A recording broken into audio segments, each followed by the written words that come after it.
koy nuyu su ma ko nuyoo ma ne nuyu naa waa prison bi yëpp ak garde yëpp ndeysaan macha allah parce que vraiment ils ont été très courtois et très aimables dama fekk équipe bu bees à Rebeuss équipe bi nga xam ne très responsable ma leen di observer ndax ñun dañuy toog di gëstu ndax dañuy génn di rendre compte fu ñu mën dem dañuy xool li fa xew pour mën a joyanti ak defaraat donc mais une équipe vraiment très professionnelle. Le chef de cour pour l'anecdote damaa ñëw egsi jour ma egsi dafa maa jëndal ndox jëndal ma ay carax ne ma sëriñ bi dama nga toog nga noppal et loolu ci xaalisam la ko génnee jëndal ma ko et il n'était pas tenu donc loolu day wane ñeewantal ak mbaax bi xam ne dañu ko làmboo ëmbal ñu ko loolu vraiment c'est pas la première fois qu'on se croise mag moom dem naa Rebeuss demaat Rebeuss bi mooy sama 3e Rebeuss dem naa Rebeuss dem naa Cap Manuel dem naa Sébikotane prison yi yëpp Macky tëj na ma fa jàppoon naa ne sama diggante ak prison jeex na ba Macky jógee Sénégal waaye yàlla wan na ma ni kon dama juumul dafa mel ni des nañu ba tey te jamono bii sax laa gën a ragal que jamonoy Macky Sall par rapport aux libertés ak aux droits des personnes loolu naa si ñëw donc l'administration pénitentiaire a été magistrale ma dem tribunal juge bi condamné ma à une amende de 500 000 francs waaw man nag d'accord moom sax si jàpp bi ma jàpp la d'accord ma si jàpp bi d'accord ma ci àtte bi ndax dama gëm ni dans un pays sérieux sax on ne m'aurait jamais appelé pour avoir dit que kii joxe ordre mooy responsable moo ko rey vraiment man jàpp ma woon ni nañ jël au mot pour andi ñu problème pourtant avocat bi wax na ko séance bi ñun ñëpp am nañu ay doom des fois di nga mere sa doom ne ko yow su la jàppee naa rey waaye ñëpp xam nañ ne kenn jur sa doom jàpp ko di ko rey maanaam dafa am wax dafa am wax bu feebaree sax xanaa nopp ci koy dégg war a wér donc soo waxee au sens premier wala au sens second du terme loolu enquête bu ñu la woowee ba xam ne kii waxam la si namm dina la war a bàyyi nga dem ñibbi donc mais malheureusement jugement bi ça a eu lieu ils ont visé la diffusion de fausses nouvelles et lay wan ni amul diffusion de fausses nouvelles dans le droit dans le code pénal article dafa wax ne c'est entre 1 an ba 3 ans de prison et amende de 100 000 francs à 1 500 000 man procureur ba mu defee réquisition ba pare sax li mu demandé moom mooy 6 mois de sursis demandé wul sax emprisonnement ferme nga xam ne kon nekkuñu devant la diffusion de fausses nouvelles parce que fekk y avait une diffusion de fausses nouvelles il aurait demandé au moins 1 an ferme sinon mu demande le maximum mooy 3 ans ferme donc vraiment lii c'était une farce bi nga xam ne Sénégal soxlu lii jamono ji ñu toll par rapport ak jafe-jafe yu askan bi nekk ci dund donc vraiment amende bi nag ma recevoir ko avec humilité juge bi yoroon sama àtte dama ko xool dama toog di ko gëstu di ko xool ma gis ko il parlait respectueusement aux détenus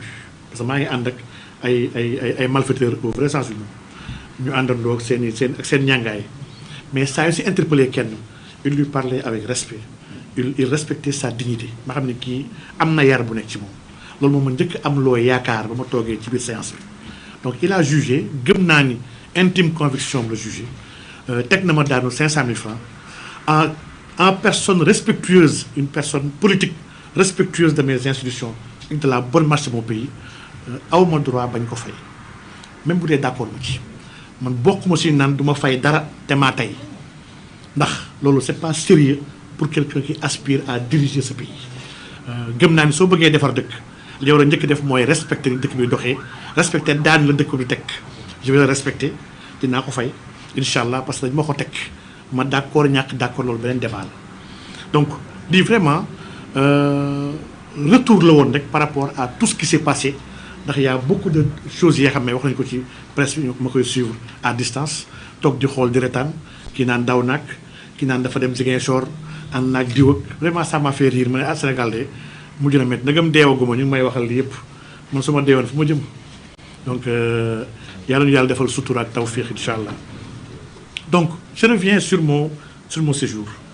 détenu ma fekk ci biir kaso bi j'ai trouvé ba tey li ñu doon xeex jamono Macky Sall ci wàllu justice fekk naa ko ba tey ci kaso yi fekk naa nit bi nga xam ne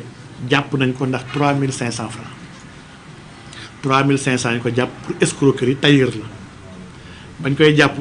mu ngi ànd ak téléphone am bi nga xam ne techno la téléphone boobu war na jar xanaa 20 wala 30 000 maanaam c'est insensé et c'est ahurissant ay détails yu ñàkk solo yu insignifiant yu si jël nit di ko envoyer en prison maanaam ni ñu jëlee prison oyofal ko yombal ko ci dëkk bii lu ma yéem la chaque fois may fàttali ne Yonent bi sallallahu alayhi wa sallam tabaxul prison bu nekkee Médine. Yonent bi sallallahu alayhi wa sallam à Médine il a conçu une société il y a eu une constitution il y a eu un état Yonent bi sallallahu alayhi wa sallam andiwul kaso def fa kaso. lii ça nous interpelle ñun ñi nga xam ne ay jullit lañu ñu war cee gëstu suñu maam yi fii Sénégal demal Bawol demal Kayoor demal Jolof demal Saloum on n'avait pas de prison puis des gens pourtant ñu ngi doon àtte on avait une société et gëm naan la société était beaucoup plus saine la société était beaucoup plus juste jamono boobu ka jamono bi nga xam ne on a créé des prisons pour y envoyer des gens sans benn njëriñ ay booy di dugg di génnaat di duggaat di génnaat di gën a continuer ndax dëkk bi yaruñu leen te dimbaliwuñu leen maanaam téye kenn benn diir génneewaat ko gisuma njëriñ bi nous devons sincèrement repenser les prisons du Sénégal nous devons repenser ñi ñu fay yóbbu ndax am na ñu bëri ñu fa nekk ñi nga xam ne li leen fa yóbbu mais loolu même en matière d'organisation kese war nañu ko mën a defar un chef d'entreprise bu ameel kenn ameel ko je sais pas ameel ko 3 millions wala 5 millions kooku porté ko plainte pour escroquerie même si c'est vrai c'est un escroc mais kooku chef d'entreprise la am na oto am na kër am na entreprise bi nga xam ne am na compte bancaire mais pourquoi ne pas ordonner la saisie de sa voiture jaay ko fay xaalis bi bañ ko yóbbu en prison mu war a dem prison yàq ay emplois bi ñu liggéeyti beaucoup de chefs d'entreprise ñu ngi si biir kaso bi amuñu fa benn njëriñ li leen di toppee suñu jëloon seen ay biens mën nañ ko transformer bañ leen a yóbbu kaso beaucoup d'autres personnes sont là-bas ñu leen fay téye ñuy enquête bi bu leen bàyyoon seen kër on peut bien faire l'enquête sans pour autant téye ci kaso bi ndax leen di toppee lu ñàkk solo la du danger bi nga xam ne tax na su leen bàyyi si biir dañuy andi jafe-jafe à la société sénégalaise donc lii dañu ko war a xalaat et lii bu ñu ko xalaatee soo ko xoolee de manière ramassée et non scientifique dañuy gis ni plus de la moitié ñi nekk kaso bi bu ñu amoon une administration bi nga xam ne administration de la justice une politique carcérale bu sérieuse bu rationnelle bu humaniste et bu civilisée ñooy war ñu nekk si kaso bi donc fi ma nekkoon maa ngi woon 5e secteur occasion laa am pour nuyu kenn ku mu fa fekk mu tudd Moustapha Diop c'est le maire de Louga c'est un député qui il a des grandes représentativités yoo xam ne gisuma pourquoi mu war a toog ci kaso bi encore que député la encore que maire la mu ngi am liggéey collectivité li ñuy seet ci moom téye ko kaso ak bàyyi ko këram dama jàpp ne benn la encore que ki bu joteel moom ne kii ne maa la jox xaalis kooku génnewul benn kayit bu waaye ne jotoo xaalis maa ngi kon dëkk bi man su ma jógee léegi kon porter plainte kenn ne ko jox naa la 500 millions même su ma amul benn preuve aw ma virement aw ma papier bu ma kii signal aw ma dara dañuy jàpp ko yóbbu ko kaso ne kon ban dëkk lañ nekk ñu dëkk bu nekk yoon amu fi lii c'est pas sérieux et c'est pas sincère maa ngi ko fekk foofu ne wax dëgg yàlla mu ngi koy tëdd ci ngor mu ngi jàppalanteeg prisonniers yu bëri nekk foofu j'ai trouvé une personne bi xam ne mosuma ko woon gis avant kaso mosuñoo toog te mosuñoo wax waaye une personne d'une grande simplicité ku bàyyi xel boromam jaamu yàlla fa nekkee ak waxtaan ne man Cheikh moom moo ñëw di ma dëfal man Cheikh di day jeex xam naa ne yow xam nga kaso ba pare foogu moon la fi andi nag waaye comme que yaa ngi fi santal yàlla pour dire que nit la bi nga xam ne j'ai eu mal en le voyant là-bas moom ak ñeen ñu bëri ñi nga xam ne jàpp naa ni foofu seen place justice mën na topp nit justice mën na saytu waaye saytu bu àndul ak toroxal doomu aadama àndul ak jéem ko jël kaso pour jéem ko teg gàllankoor nañu roof nité maanaam humanisme dans tout ce que nous faisons ndax yàlla képp ko wan ginnaaw doomu aadama yàlla fay wan ginnaaw yàlla li mu bind yëpp nee na doomu aadama moomu ci gënal ku ko bëggal doomu aadama yàlla bëgg la ku ko toroxalal doomu aadama yàlla noonu la toroxal kii que ce soit nag ak koo mënti doon maa ngi bàyyi loo xel régime bi da leen adversité ak mere ay nit bu mu leen tax a dugal ci ay toroxal ay nit ay détenus ñu ngi foofu des gens de l'APR jàpp nañ leen ba pare yónni leen ay nit pour ne leen nag xam leen ni ku leen jàpp du diw jàppu leen waaye diw moo leen jàpp et c'est extraordinaire ni ku ñëw dikkal ñëw seet si ay détenus yoo xam ne waa APR lañu ay politiciens lañu nga seet leen man kat dama ñëw au nom d'une personne waaye xamal ni diw mi jàpp la beneen diw bee moo la jàpp dualité bi au sommet lii c'est extraordinaire maanaam lii c'est catastrophique bu demee ba lépp lu bon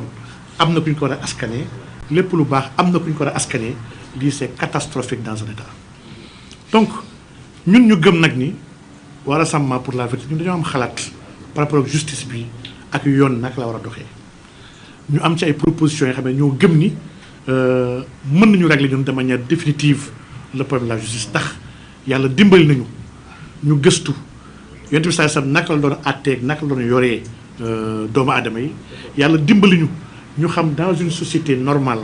naka la ñu war a régler la délinquance ak la déviance man jàpp naa ni y a des réformes yoo xam ne ça demande pas du temps ça demande pas beaucoup d'argent qu'on devait faire depuis longtemps et que ba tey ça tarde et que vraiment lii moom ñu ngi ciy interpeller le régime dafa assise de la justice depuis la première année de la gouvernance ba léegi y a aucun résultat bu ñu mën a teg suñu loxo par rapport à cette assise là ñu leen di laaj nag di leen ñaan nañ baral seen ay loxo ndax un jour de prison kese ku koy yéexal c'est parce que mosoo dugg kaso ku dugg kaso xam lan mooy kaso te xam ni ku ñu xañ njabootam xañ ko ay doomam xañ ko liggéeyam xañ ko ay am di jàmmam yóbbu ko kaso bàyyi ko fa yaa ngi ko loraange bi nga xam ne mënutoo ko dabaatal ilaa yawmi diin même boo ko génnee ne ko defoo dara tooñ nga ko tooñ bi nga xam ne mënutoo ko faj donc nañu bàyyi xel ci jaamu yàlla yi nañu ragal yàlla ci jaamam yi donc li moom vraiment maa ngi leen koy ñaax gëm ni ñun on doit refonder les institutions de ce pays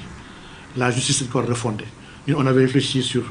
une haute autorité de la justice naka ñu ko war a taxawalee génnee ko ministère autorité des prisons génnee ko ministère de la justice yóbbu ko au moins primature ndax mbiru prison dafa dépasser justice kese prison ñi fa nekk boo leen fa demee seen yaram na daw ndax majoritairement vous verrez des jeunes borom bopp yu ñuul ngay fekk ñu nekk ci kaso bi ñu si bëri ay xale yi nga xam ne désœuvrés laissés à eux-mêmes ay xale yoo xam ne société bii nii gëw ma ni mu récupéré waat ko saa ñu def ci ay jéego yu am solo on doit investir sur ces jeunes là le ministère de l'agriculture am na wàll ci biir prison le ministère de l'élevage am na wàll ci biir prison le ministère de la formation professionnelle am na wàll ci biir prison le ministère des sports am na wàll ci biir prison le ministère de la justice am na wàll ci biir prison le ministère des finances maam dama gëm ni même éducation nationale maam prison mooy dox taji bi nga xam ne tous les ministères am nañ fa wàll te kenn ku nekk buñ ci defoon wàllam ñu yóbbu ko primature jox ko transversalité boobu dina mën a dimbali ñuy jàngal di former di wattu di liggéeyloo ndax il est c'est un gâchis nga jël benn xale bi nga xam ne dafa doon tafu nga jàpp ko tëj ko 2 ans de prison yóbbu ko kasu jàngaloo ko dimbali woo ko mu toog 2 ans bi nga xam ne yaa koy dundal di ko jox lekk di ko jox añ di ko jox reer di ko faj mu génn 2 ans sans métier sans benn occupation kooku bu génnee tafu sàcc lay defaat man fekkee naa 2023 grâce présidentielle ñu bàyyi ay grâce bi yéex a ñëw guddi la grâce bi ñëw boobu ñu doon campagne du woon décembre sax décembre wala tabaski grâce bi yéex a ñëw ñu libéré gars yi ay 22 23 heures la feuille bi ñëw ñu ñëw def appel ci chambre yi génnee xale yi ñu grâce yi ba leen génnee administration bi ne xaama dimbali leen wàññi leen yoon bi ndax Cap Manuel dafa xaw a ruqe amul bus amul taxi amul dara pour nga dem ba place de dépendance ñu jël auto administration dimbali leen wàññi leen yoon bi wàcce leen place de dépendance pour ñu dem jëli auto dem ñibbi ci biir ñooñ ñu bàyyi 4 personnes jàppante leen ci même guddi boobu ñu dem central ñu defeere leen la lundi au parquet atte leen tëjaat leen ñu ñëw Rebeuss beneen laay dañoo ut sérité bu ñu yóbbaale kër gi nga xam ni c'est grave bu ñu amoon système bu ñu mën a teg di liggéey loo xale yi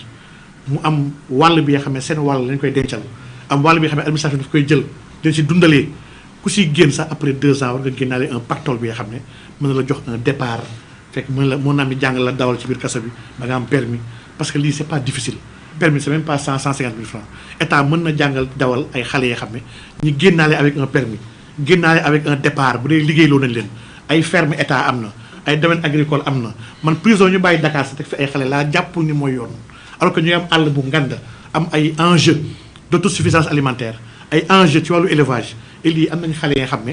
kooku la ñoo tooñ askan bi pour ñu mën a réparer le préjudice qu'ils ont causé à la société mais faisons-les travailler mais travail bi nga xam ne qui n'est pas dégradant travail bi nga xam ne gagnant-gagnant la l'État gagne la communauté gagne et le prisonnier en personne gagne man jàpp naa ni xalaat googu dama doon xaar suñu régime bii nga xam ne ñoom jaar nañu kaso gëmoon naa ni ñoom ñoo war a am préoccupation bu gën a ngan ci kaso waaye à ma grande surprise gis naa ni kaso pour ñor leen ndax la woon fa woon jamono Macky moo am ba tey